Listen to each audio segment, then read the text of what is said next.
시청자 여러분 안녕하십니까. 시사반장 노계한입니다. 오늘은 소양호가 시원하게 펼쳐져 있는 이곳 춘천에서 인사드립니다. 최근 동해와 강릉이 AI 데이터 센터 거점으로 주목받고 있는 가운데 이곳 소양호도 데이터 센터에 열을 식히는 수열 에너지의 핵심 자원으로 새로운 가능성을 열어가고 있습니다. 자, 오늘은 취임 한 달째를 맞은 우상호 강원도지사를 만나서 강원특별자치도의 미래 산업 육성 그리고 강원도의 현황과 미래에 대해서 자세히 들어보겠습니다. 자, 함께 가시죠.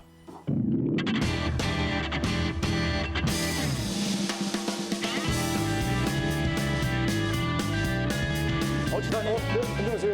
안녕하십니까. 감사합니다. 네, 아이고, 반갑습니다. 오시느라고 고생하셨습니다. 네.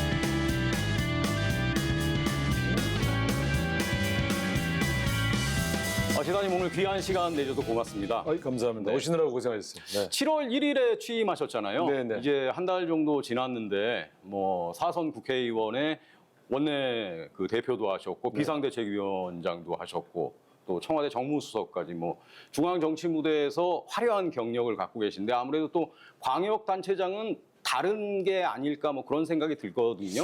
좀 달라요. 한 달 정도 지나셨는데 좀 어떤 점들이 다릅니까? 일단 피부로 느끼는 게 일정이 너무 많아요.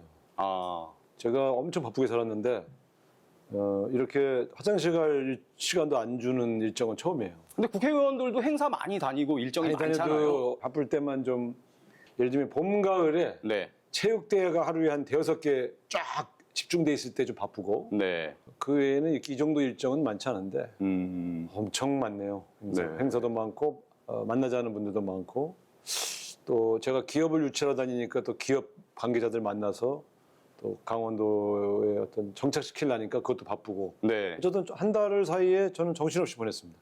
단체장은 처음이시잖아요. 네.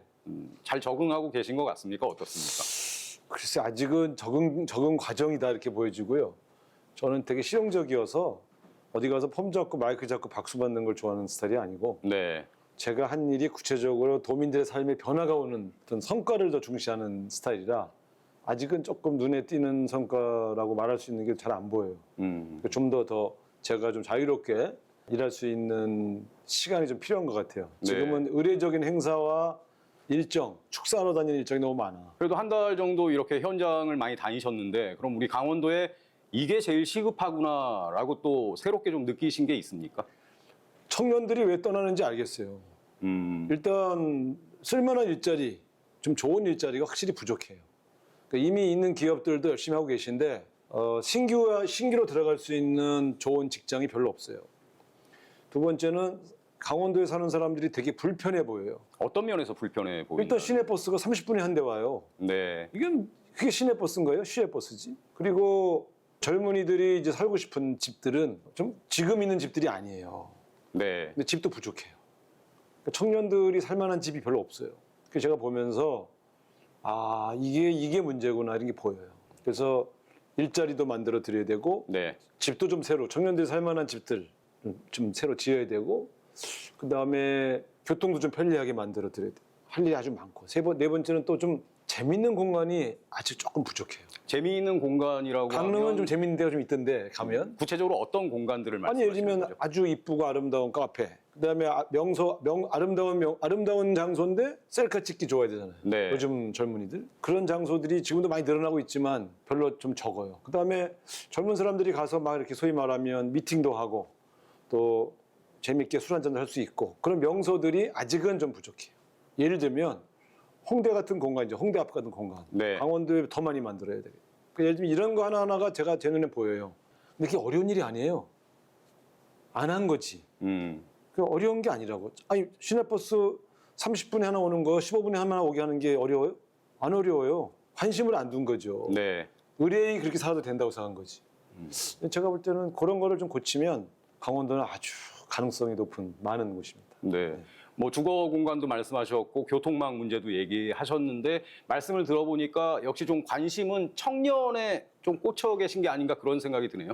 왜냐하면 강원도가 인구 소멸 지역이 되는 이유는 청년들이 떠나기 때문에요. 1년에 4,000명씩 떠나는데 네. 청년들이 4,000명씩 떠난다는 건 청년들이 1년에 면 단위 하나가 사라지는 거거든. 청년들이 떠나는데 어떻게 인구가 늘어요?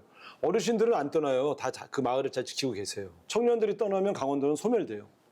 그러니까 그러면 일자리부터 먼저 챙겨야 되고 그다음에 일자리만 있으면 남는 게 아니라 이 사람들이 살 집이 있어야 되잖아요. 네. 이 두 개는 일자리와 주택은 뗄래야 뗄 수 없어요. 그래서 이거는 제 첫 번째 아젠다입니다. 일자리, 청년들을 위한 일자리. 네. 그래서 지금 대기업들을 지금 계속 유치하고 있지 않습니까? 그래서 동해의 GS그룹이 AI 데이터 센터를 짓기로 했잖아요. 네. 올해 말에 이제 첫 삽을 뜰 텐데 대기업이 강원도에 와서 첫 삽을 튼 첫 번째 일이 될 겁니다. GS그룹. 예. 그러니까 이제 그런 사례를 여러 개 만들어야죠. 그래서 강원도에 있는 청년이 강원도에서 공부하고 강원도에 진출한 대기업에 입사하는 그런 사례를 만들겠습니다. 네. 지금 이제 동해시 AI 데이터 센터 말씀해 주셨는데 취임 1호 결재가 AI 데이터 센터 추진단 구성에 관한 거였잖아요. 그동안 이제 우리 강원도 하면 이제 관광, 뭐 농업, 어업 뭐 이런 이미지가 강했는데 우리 지사님 이제 AI 데이터 센터 민선 9기의 강원도 핵심 사업으로 선정하신 거 아니겠습니까? 네, 그렇습니다. 역시 지금 말씀하신 이런 문제 의식 때문에 이런 선택이 된 거겠죠? 그렇습니다. 제 공약에 보면 제가 후보 시절부터 계속 떠들고 다닌 게 강원도에 첨단 산업을 유치하겠다. 근데 많은 분들이 웃더라고요.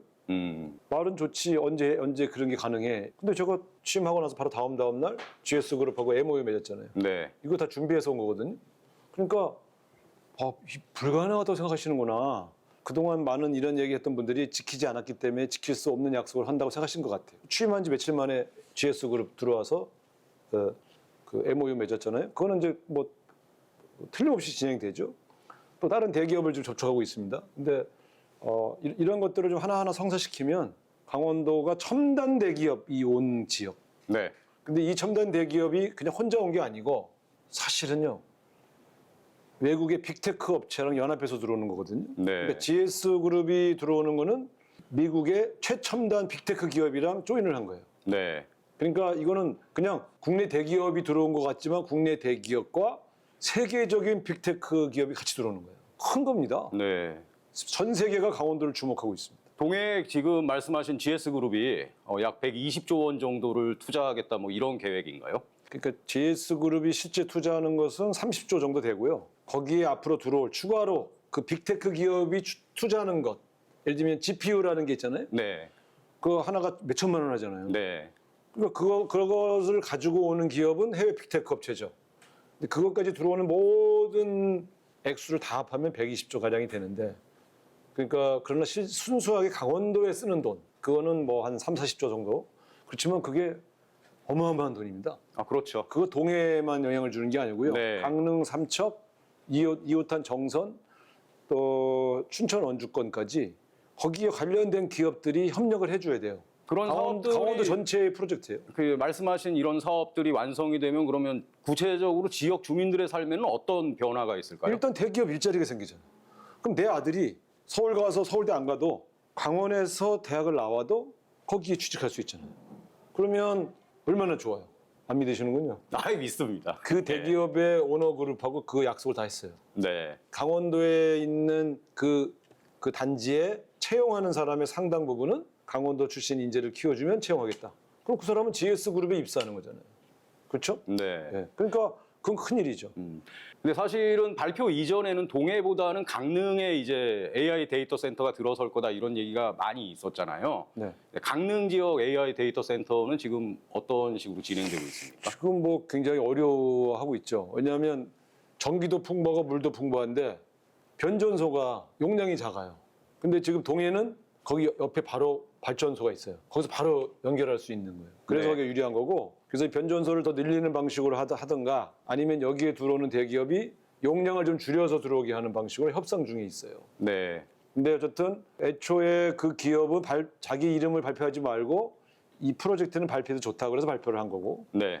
GS는 대통령실에 보고할 때까지는 발표를 하지 말아달라고 그래서 GS 얘기는 안 했던 거죠. 역으로 어떻게 된 게 GS가 더 빨라지고 여기가 더 늦어졌는데 그게 변전소의 발전 용량 때문에 그래요. 네. 계속 해결해 보기 노력하고 있습니다. 실현 가능성은 뭐 어느 정도나 보십니까? 50대 50이죠. 50대 50. 왜냐하면 여기는 지금이라도 전기를 주면 네. 1기가를 바로 들어오겠다는 거예요. 근데 제가 지금 한전도 만나고 청와대도 만나고 다 그랬는데 여기가 원하는 그 기간 안에 네. 변전소를 2배로 짓는 거는 불가능한 거죠. 그러니까, 다른 대안은 없나요? 그러니까 이익 들어오는 기업이 여기 사이즈를 반 잘라서 들어와줘야지. 아니 뭐 어떻게 할 수가 없잖아요. 그러니까 이거는 이제 계속 상의 중이기 때문에 네. 결론이 내려질 때까지는 계속 노력을 해야 됩니다. 근데 어쨌든 이 기업을 설득하고 있습니다. 근데 이 기업도 해외 빅테크 업체를 데려오는 거라 해외 빅테크 업체가 원하는 또 요구 사항이 있잖아요. 네. 조정 중에 있어요 지금. 네. 근데 이제 그 화력 발전 전력을 기준으로 하면 이른바 그 아리백의 아 충격이 그건 아무 상관없어요. 되지 않잖아요. 아니요, 그건 아무 상관없어요. 상관이 지금 없습니까? AI 데이터 센터는 네. 알리백 기준하고는 무관합니다. 그래서 그거는 장기적으로는 네. 신재생 에너지를 쓰는 게 바람직하죠. 네.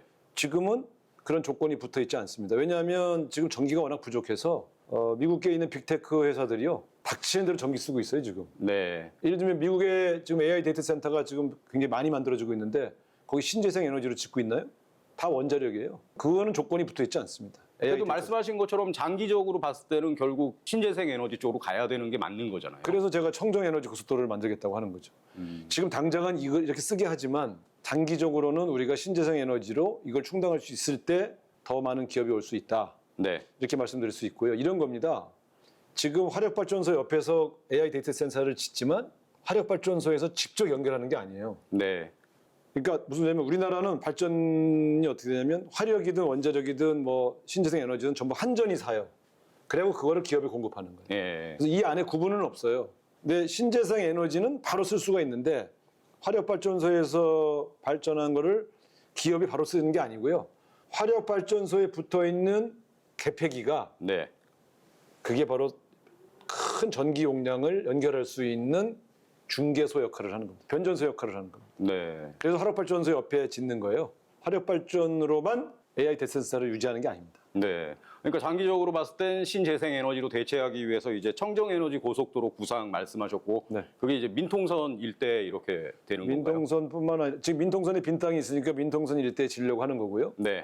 지금 안규백 국방부 장관하고도 상의하고 있고 그러나 도처의 풍력 발전, 햇볕 발전, 그다음에 수력 발전 이것들을 다 묶어서 강원도의 청정 에너지원을 묶어놔야 돼요. 그러면 앞으로 15년 후에는 세계적인 대기업들이 강원도로 안 올 수가 없습니다. 이 전기를 갖고 있는 곳이 청정 에너지를 갖고 있는 곳이 미래의 무기가 될 것입니다. 네. 강원도가 바로 그것을 쥐고 있어야죠. 제가 앞으로 도지사를 있는 동안에 당장 쓰임새가 분명하지 않아도 청정 에너지의 원을 계속 많이 만들려고 하는 건 이걸 쥐고 있으면 언젠가 화력 발전이 끝나고 원자력 발전이 끝나는 그 시점들, 국제 규제가 시작되는 시점, 그땐 다 강원도로 올 수밖에 없죠. 네. 청정 에너지 고속도로의 수익 같은 경우는 이제 주민들과 공유하겠다 네. 이렇게 또 말씀을 해주셨는데 구체적으로 어떤 방식으로 그걸 나눌 수 있는 이게 거죠? 모델이 여러 가지 있어요. 예를 들면 이제 전라남도 신안에 네. 신안에서 만든 모델이 하나 있고요. 그다음에 우리가 이제 태백산의 가덕산 풍력 발전 이 모델이 있어요. 그러니까 뭐냐면 풍력 발전 모델은 주민들이 출자를 해요. 3천만 원을 내. 그래서 조합을 만들어서 그걸 지어요. 기업도 들어가고 도도 들어갔어요. 한 달에 27만 원씩 또박또박 줘요. 네. 이게 연 이자로 하면 10%가 넘어요. 엄청난 거죠. 신한 모델은 출자하는 모양을 취했지만 사실은 공공자금을 가지고 공공기관이 주도해서 햇볕 발전소를 짓고 그 나오진 수익을 조합원 수익 방식으로 나눠줬는데 실제로는 여기는 그 주민들이 현물 출자한 건 아니에요. 네. 그러니까 예를 들면 이 두 가지 방식이 있고요. 세 번째 방식은 민간이 발전하고 민간하고 도가 같이 기금을 내고 그 주변에 있는 주민들에게 그냥 턴키로 민통선 마을에 전기를 무료로 제공하고 일부를 보조 수익으로 지급하는 방안 등 방법은 한 서너 가지가 있는데 아직 방식은 확정이 되진 않았습니다만 좀 어느 규모로 만들 건가에 따라서 수익 규모가 달라지죠. 아직은 어느 정도 규모로 할 건지는 안 정해졌습니다. 네. 이것도 역시 좀 주민들의 삶에 많은 변화를 가져올 수 있겠죠. 일단 적경 지역의 민통선 부근의 마을들은 네. 적어도 이 햇볕 발전소와 햇볕 이 청정에너지 고속도로가 만들어지는 곳의 주변에 사시는 분들은 네. 어떤 형태로든 혜택을 받게 돼 있습니다. 전기를 무료로 쓰든 아니면 수익을 일부 돌려받든 네. 특별한 희생에 특별한 보상을 드려야죠. 그러니까 이걸 이런 식의 청정에너지 사업, 미래 산업을 만들면서 그 수익을 일부 돌려드리면 어쨌든 단돈 5만 원을 드려도 네. 단돈 10만 원을 드려도 그분들은 참 너무너무 기뻐하실 겁니다. 최근에 정동영 통일부 장관 만나셨죠? 네. 어떤 말씀 하셨습니까? 뭐 지역 현안도 좀 얘기하시고 그래서 강원도 적경 지역 좀 살려달라고 그랬죠. 뭐 그래서 예.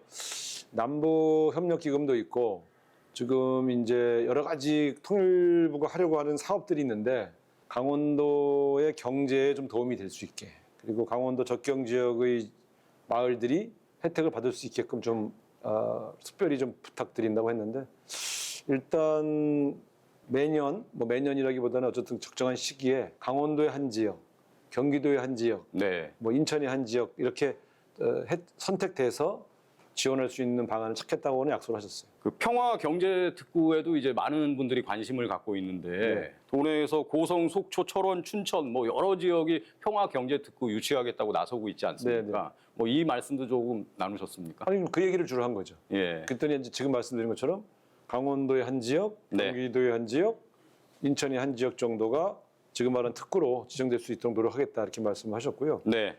제가 볼 때는 지금 여러 지역이 경쟁을 하니까 제가 어느 지역에 딱 집어서 도와달라고 말할 수가 없잖아요. 도지사인데. 그러니까 선택은 그러면 통일부가 하십시오. 그런데 한 군데씩은 안 빠뜨리고 좀 주십시오. 이렇게 해서 그거는 뭐 약속을 받았죠. 어느 지역이 될지는 저도 모르겠습니다. 네. 적경 지역에 사는 분들이 많은 희생을 했다. 아까도 말씀을 해주셨는데, 그러면 좀 더 규제가 많이 좀 풀리고 완화돼야 한다고 그렇게 좀 느끼십니까? 일단 예를 들면 이런 거죠. 이번에 속초 고성 쪽에 도심지 군사보호구역을 대폭 풀었거든요. 네. 속초는 이제 영랑호 주변을 대규모 개발을 할 수가 있어요. 그동안 개발을 못했어요. 군사보호구역이어서. 네. 이번에 풀려갖고 이병선 시장이 와서 고맙다고 저한테 인사하고 갔습니다. 그런데 지금 속초는 워낙 이 바닥, 그러니까 도시의 면적이 작아요. 근데 더 개발할 데가 별로 없었어요. 근데 영랑호 주변이 이제 풀렸거든요. 네. 거기 이제 엄청난 도시 계획이 가능해진 거죠. 규제가 풀리는 곳에 이런 변화가 오는 겁니다. 네. 그러니까 고성에도 이런 변화가 올 겁니다. 그러니까 예를 들면 지금 제가 열심히 만나서 풀고 있는 규제는 그냥 규제를 푼 게 아니라 규제가 풀린 곳에 새로운 산업이나 새로운 지역 발전이 이루어지게 하기 위해서 하는 것이죠. 그래서 속초같이 땅이 좀 부족한 데는 이번에 아주 천군만마를 얻은 거죠. 예. 그리고 거기는 개발하려고 하는 대기업도 있어요.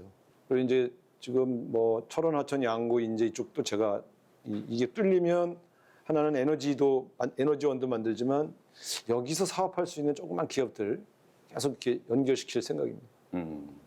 국방부하고도 계속 이제 제가 협의하고 있습니다. 협의를 하고 예, 계시고. 네. 어떤 방향의 규제 완화가 더 필요하다고 보십니까? 일단 지금 보면 민통선을 조금 더 풀어야 돼요. 예. 이 적경 지역은 지역의 절반 정도가 민통선으로 딱 잘려 있거든요. 거기는 이제 출입이 자유롭지가 않잖아요. 그러니까 관광객도 제대로 유치를 못해요. 네. 그러니까 그런 것들이 주는 이제 소위 국토 활용의 한계가 있죠. 민통선을 조금 더 북상시키고 군사보호구역을 더 해제하면 하나는 관광객을 유치할 수 있고 네. 관광객을 유치할 수 있는 시설을 만들 수 있고 아까 말씀드린 것처럼 청정 에너지를 더 많이 깔 수가 있죠. 그러니까 그다음에 이제 산업도 올 수 있잖아요. 지금 산업이 못 들어와요. 절반이 보호구역인데 기업이 왜 들어오고 있어요? 예. 그러니까 그래서 적경 지역은 그렇게 좀 해결을 해야 되고요. 속초같이 관광 지역은 저 군사 규제가 풀면 거기에 새로운 관광 인프라를 뭐 호텔, 리조트 뭐 이런 것들 막 지을 수 있잖아요. 그러니까 이런 것들이 이제 우리 규제가 많았던 강원도에 새로운 미래가 되겠죠. 그래서 규제를 계속 더 풀려고 합니다. 적어도 안보상 큰 문제가 없는 한은 대폭 더 풀어야 된다.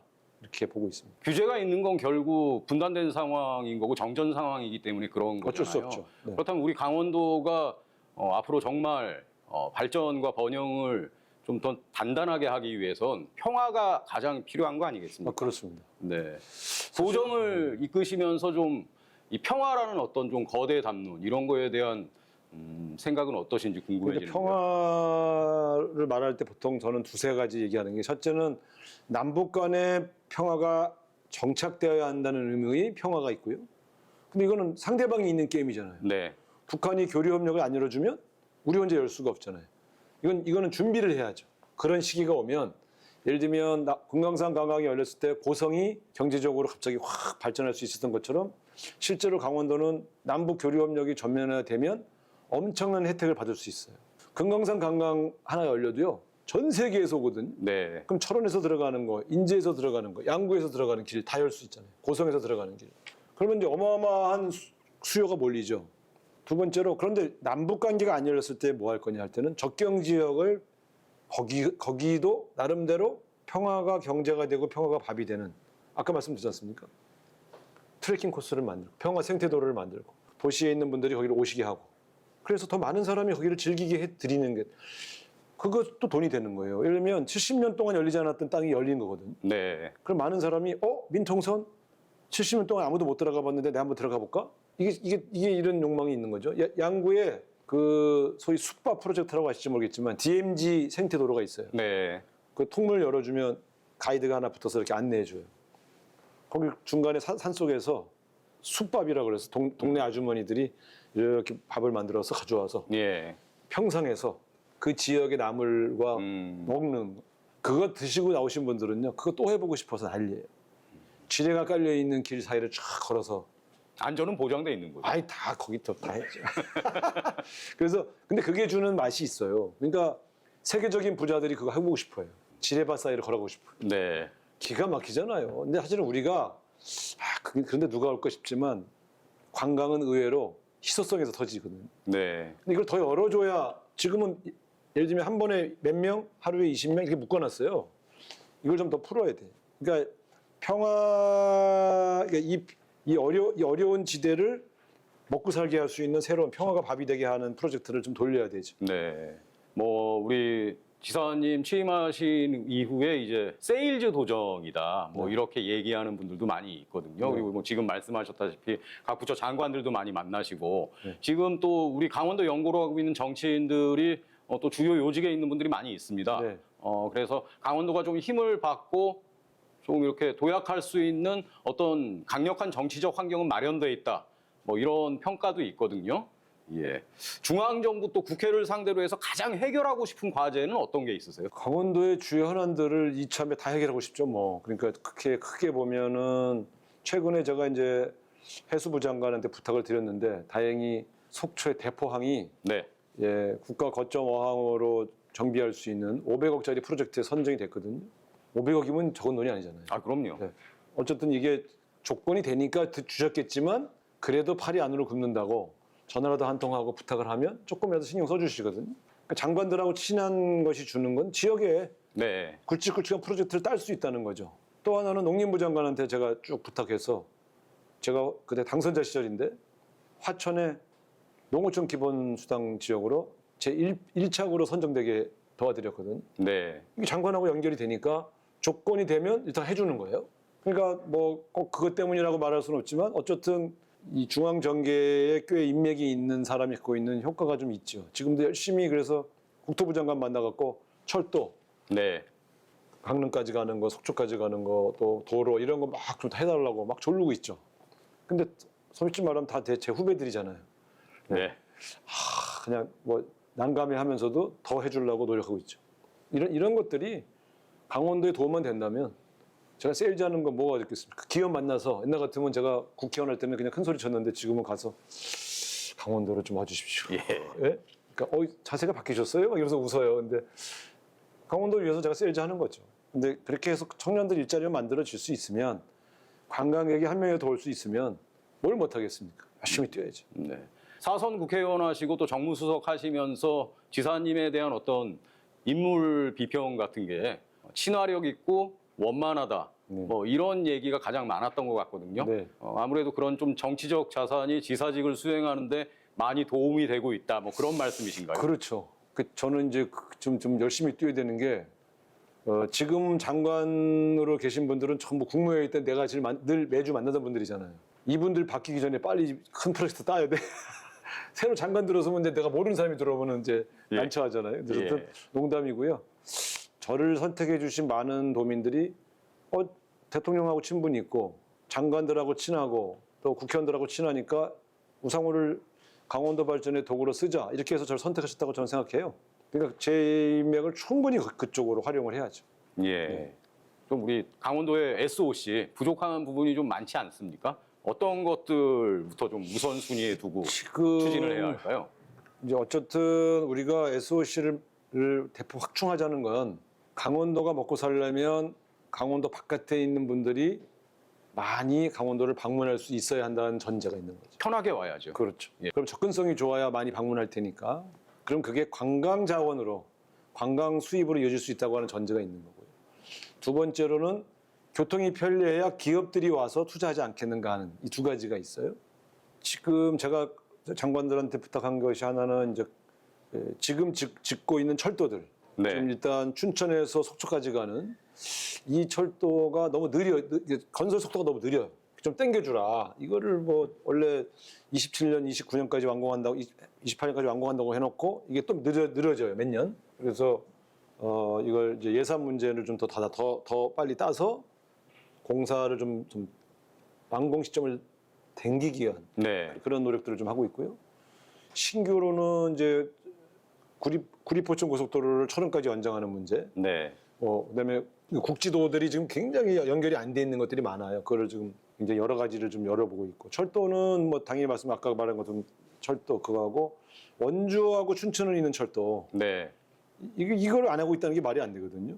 강원도의 최고 큰 도시들끼리. 그래서 이거 연결을 좀 부탁하고 있고, 이건 제가 한 10매까지 부탁하고 왔는데 하나하나 다 실천될 수 있도록, 그래서 강원도의 SOC가 순환 체계로 완성될 수 있도록 하는 때까지 저는 계속 노력을 할 생각이고요. 지금 사실은 수도권에서 영동권으로 가는 모든 노선은 네. 완전히 만성 정체예요. 그러면 사실은 이건 진작에 두세 개를 더 졌어야 한다는 얘기예요. 그렇잖아. 이거 세상에 한 2시간이면 갈 수 있는 걸 4시간 걸리게 만들었다는 건 애초부터 그럼 좁게 계속 설계했다는 거 아니에요? 강원도가 뭐 예타 통과할 때 항상 부족한 게 인구가 적다고. 방문객은 1억 명 가깝게 오는데 왜 자꾸 여기에 정주하고 있는 인구 중심으로 타당성 검토를 하냐. 제가 가서 여러 가지 항의를 하고 있는데, 어쨌든 가서 열심히 뛴 만큼 좋은 성과가 있을 것으로 그렇게 기대하고 있습니다. 네. 육상 교통망 못지않게 중요한 게 또 이제 동해안의 항만일 텐데요. 네. 동해안 항만을 중심으로 한 산업 물류 체계는 좀 앞으로 어떻게 발전시키겠다 구상이 있으십니까? 사실은 항구로 쓸 수 있는 항구는 몇 개 있어요. 근데 문제는 거기서 싣고 나갈 수출 상품이 없어요. 강원도가 제조업이 별로 없잖아요. 네. 그러니까 수출하는 기업들이 동해안으로 안 오는 거예요. 동해안으로 오면 컨테이너 싣고 갈 배를 채우는데 오래 걸려요. 네. 근데 부산으로 가면 그냥 바로 싣고 가잖아요. 그러니까 아무래도 아직은 물류가 대대적으로 발생을 못했어요. 항구만 잘 닦는다고 항구가 활용되는 게 아니라 항구에서 물건을 싣고 갈 상품들, 물류가 일어나야 되는데 아무래도 강원도는 수출형 대기업이 별로 없어요. 그러다 보니까 사실 삼양식품 같은 데도 수출할 때는 부산 항구를 쓰거든요. 예. 이게 고민입니다. 그래서 어떻게 하면은 강원도에 있는 기업들이 수출을 동해안에 있는 항구를 통해서 하게 할 거냐. 적어도 컨테이너를 싣고 가는 배가 정기적으로 컨테이너를 꽉꽉 채워서 갈 수 있는 수준의 수출 물량이 있어야 돼요. 그게 없이는 항구만 닦는다고 수출항이 커지지는 않거든요. 그래서 네. 항구를 키우자 그러신 분들이 많아서 항구 다 닦아놨어요, 사실은. 크루즈선도 들어올 수 있어요. 속초는 여행객이 안 들어오잖아요. 네. 이렇게 이제 그런 영업을 뛰어야 되죠. 그래서 제일 중요한 거는 강원도에 있는 기업들이 해외로 수출할 수 있는 크기로 사이즈를 키워주고, 그것이 일정한 물동량이 확보되면 그 정기적으로 컨테이너선이 뜰 수 있게 해주면, 그러면 수도권에 있는 제조 대기업들도 부산에 가서 실는 것보다 강원도에 가서 실는 게 더 싼데, 그런 시대가 와야 항구가 활성화되는 겁니다. 네. 그렇게 갈 때까지 열심히 노력해야죠. 말씀 들어보니까 현안들이 하나씩 다 동떨어져 있는 게 아니라 다 연결돼 있습니다. 유기적으로 다 그렇습니다. 연결돼 있고, 그렇습니다. 그럼 그 유기적으로 연결돼 있는 거에서 가장 중심이 되는 어떤 걸 먼저 할 것인가, 이게 참 중요할 것 같습니다. 기업 유치예요. 무조건 기업 유치고요. 그 기업이 들어온 다음에 일단 앵커 기업이 들어와야 돼요. 큰 기업. 그럼 그 큰 기업 때문에 먹고 사는 기업들이 따라 들어와요. 그러면 여기에 일자리가 생기잖아요. 그러면 여기에서 물고 들어가는 새로운 상권이 활성화되죠. 예. 그 다음에 수출할 수 있는 수출형 기업들을 계속 유치하고, 거기서 만들어진 물건이 지금은 일시로 다른 항구를 통해서 나가지만 동해안에 있는 항구 중에 하나를 잡아서 집중시켜서 거기서 컨테이너선이 뜨게 해줘야죠. 그래서 지금도 수출을 가끔 하는데 보면 시멘트 싣고 나가는 배밖에 없어요. 네. 밖에서. 그러니까 그것도 자주 있는 게 아니고, 어쨌든 지금 이걸 문제는 결국 기업 유치입니다. 기업을 유치해서 강원도를 돌려야 돼요, 다시. 그러면 아마 좀 나아질 겁니다. 그래서 취임 1호 결제가 AI 데이터 센터 관련된 네, 그렇습니다. 거였고, 네. 네, 이렇게 연결이 되네요. 우리 강원도를 세계적인 관광지 아시아의 스위스로 만들겠다 네. 이런 비전도 제시하셨잖아요. 우리 우상호 지사께서 생각하시는 아시아의 스위스는 구체적으로 어떤 모습일까요? 일단 우리 동해안은 특히 영동 지방은 자연 환경은 뭐 세계 최고예요. 이탈리아는 해안가가, 스위스는 산과 호수인데 바다는 없어요. 네. 근데 동해안도 말이죠. 이게 고성부터 삼척까지 보면요. 이게 몇백 킬로가 쫙 해안선이 연결돼 있잖아요. 그렇죠. 일직선으로. 이런 나라가 없어요. 어마어마한 자연 자산을 갖고 있는 거죠. 근데 그래서 지금 많이 와요. 근데 잘 들여다보면 관광 인프라가 약해요. 제주도에 가면 예를 들면 놀거리가 예를 들면 박물관, 소형 박물관부터 뭐 승마장, 잠수함 타는 데까지 해서 한 2, 30가지가 있잖아요. 강원도에는 그런 시설들이 없어요. 자연환경만 좋은 거예요. 이러면 돈이 안 벌리고 산업이 안 돼. 관광 산업을 일으켜야 돼요. 그러니까 관광객이 많이 온 것만으로는 산업이 안 돼요. 지금까지는 강원도는 관광객을 많이 끌어들이는 일만 했어요. 많이 온 관광객을 상대로 관광 산업을 일으키는 일을 해야 돼요. 그러면 그 동해안에 관광 산업과 관련되어 있는 일자리가 생겨요. 네. 그래서 제가 좀 거기 시장 군수님들하고 그걸 좀 해보려고 합니다. 그래서 아름다운 자연 환경을 즐기는 분들을 많이 오게 한다고 하는 측면에서만 아시아의 스위스라고 이해한 게 아니고요. 관광 산업이 영동 지방의 중요한 산업화되게 하기 위한 접근, 이것까지 포함해서 제가 아시아의 스위스라고 한 것이죠. 네. 그렇게 되면 말씀하신 것처럼 네. 그 청년 일자리도 좀 더 많이 생길 수 관광에서 있고. 새로운 일자리가 생기죠. 네. 예를 들면 이런 겁니다. 강릉에 가면 왜 여기는 동해안 쪽 전체를 얘기할게요. 아쿠아리움이 왜 없을까요? 강릉 경포에 아쿠아리움이 있습니다. 요만한 거 하나 있죠. 네, 요만한 거. 이거 요만하지 강릉이 않고요. 예. 강릉 정도 사이즈면요. 아시아 최대의 아쿠아리움이 들어와도 돼요. 거기는 1인당 5만 원씩 내고 다 들어가요. 부산에 있잖아요. 제주도에도 있고. 남쪽 지방에 다 있어요. 그거 제 입장료 4만 원, 4만 5천 원 내고 들어가거든요. 그다음에 뭐 예를 들면 다른 지역에 있는 관광 인프라 없잖아요. 여기 왜 상설 공연장이 없어요? 3,500만 명씩 오는데 네. 그걸로 돈 벌어 먹고 사는 사람이 왜 없어요? 이상하지 않아요? 관광지에는 항상 공연이 있어야 돼요. 근데 이런 걸 안 만들어 놓고 그러니까 외부에서 온 관광객들이 오시면 순두부 드시고 커피 마시고 아 좋다 그러고 딴 데로 가죠. 하루 이상 머무르서 놀 게 별로 없어요. 그런 걸 대여섯 개 만들어 놓으면 거기를 가기 위해서라도 하루 이틀 더 묵을 거 아닙니까? 자연환경을 2, 3일 즐기는 보는 체류형 관광이라는 게 네. 대한민국 분들은 여러 군데 돌아다니는 걸 좋아하셔요. 그렇죠. 네. 그냥 유럽형처럼 어디 산에 한 일주일 열흘씩 이렇게 묵으라 그러면 하루만 지나면 조미수에서 다 나가시잖아요. 그러니까 어떻게 보면 이분들 특성에 맞게끔 관광 상품들을 개발을 해요. 그런 것들을 만들어 놓으려고 하고 체류형 관광을 하자고 하면서 체류형 관광 상품이 뭔지를 모르시는 것 같아요. 그거를 만들어 줘야 돼요. 그래서 조금 다양하게 좀 관광 인프라를 만들어 나갈 생각이고요. 국제적인 관광지가 돼야 되잖아요. 국제적인 관광지가 되려면 우리가 해야 할 일이 있어요. 네. 중국 관광객들이 와가지고 자기네들이 먹고 마실 수 있는 공간이 부족하잖아요. 일본인 관광객이 와서 일본인들이 좋아할 만한 음식점이 없어요. 근데 올해 그것도 참 불친절한 거예요. 그러니까 앞으로 아시아의 스위스를 만들겠다는 거는 여기를 국제적인 관광지로 만들 텐데 그러려면 국제적인 관광 인프라를 만들어야 되겠다. 또 외부에서 온 한 1억 명 가까운, 그러니까 지금 강릉 같은 경우는 한 3,500만 명 오시거든요. 네. 3,500만 명이면 어마어마하게 오시는 겁니다. 제주도는 1년에 1,900만 명 가거든요. 3,500만 명이 왔는데 이분들이 돈을 좀 더 쓰고 갈 수 있는 시설들을 더 만들어야 되겠다. 이게 아시아의 스위스로 만들겠다고 하는 저의 구상입니다. 네. 저희가 오늘 그 녹화를 위해서 MBC 강원 영동에서 출발해서 여기 춘천까지 오는데도 시간이 상당히 좀 걸렸거든요. 네. 우리 지사님께서도 좀 강릉에 영동 지역에 앞으로 조금 더 자주 오시면 어떨까? 네, 그런 생각을 합니다. 저 일주일에 한 번꼴로 갔어요. 업무 때문에 오시는 것도 그렇죠, 좋지만 업무 때문에. 이제 좀 쉬시러, 노시러 이렇게 오시면 어떨까? 좀 쉬게 해주세요. 예. 동해안 어업 현장 좀 말씀드리고 싶은데 네. 뭐 명태 같은 건 이제 아예 안 잡히고 최근에 뭐 참다랑어 같은 것도 잡히고 그런데 이게 또 쿼터제에 묶여서 유통할 수 없는 그런 상황이거든요. 네. 동해안 수산업의 체질 개선이 또 어민 소득하고도 직결되는 그런 문제인데 이 부분에 대해서 혹시 어떤 고민하고 계신지 말씀해 주실 수 첫 있을까요? 번째 기후 변화 때문에 오는 어족 자원의 변화는 우리가 인력으로 막을 수가 없죠. 그러면은 이참에 다른 거가 많이 오면 참치잖아요, 참치. 네. 예. 지금 강원도에 참치를 잡았을 때 저장할 냉동실이 없어요. 그래서 제가 바로 지시했어요. 냉동 창고부터 지어줘라. 그 수협별로. 이게 뭔 얘기냐면 잡아서 지금 있는 커터를 잡았잖아요. 냉동하지 않으면 헐값에 넘겨야 돼요. 그 냉동 창고를 짓도록 제가 지시를 했고 일단 잡히는 새로운 자원을 고부가치화할 수 있게끔 시설 개선을 하도록 제가 지시를 이미 했습니다. 두 번째는 고갈되고 있는 어족 자원을 어떻게 할 거냐.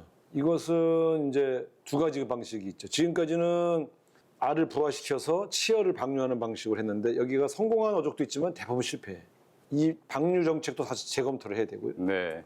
두 번째, 세 번째는 이제 필요하면 육상의 양식장을 좀 만들어서 육상의 양식장들이 새로운 양식 기술을 가지고 이제 순환성 어류들은 굉장히 어렵잖아요.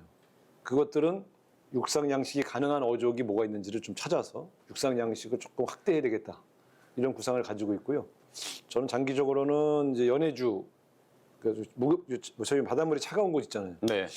지금 전쟁 때문에 러시아하고 협력이 안 돼서 그런데 장기적으로는 연해주하고 수산 협력을 통해서 우리 어업이 나아가야 할 새로운 미래를 좀 협력을 통해서 풀어야 되겠다 이런 생각을 가지고 있습니다. 어쨌든 하나씩 문제를 좀 해결해 나가기 위해서 노력하는데 기후 변화 때문에 오는 수온 상승 때문에 온 변화를 감당하기에는 지금 굉장히 시기적으로 어려움이 좀 있습니다.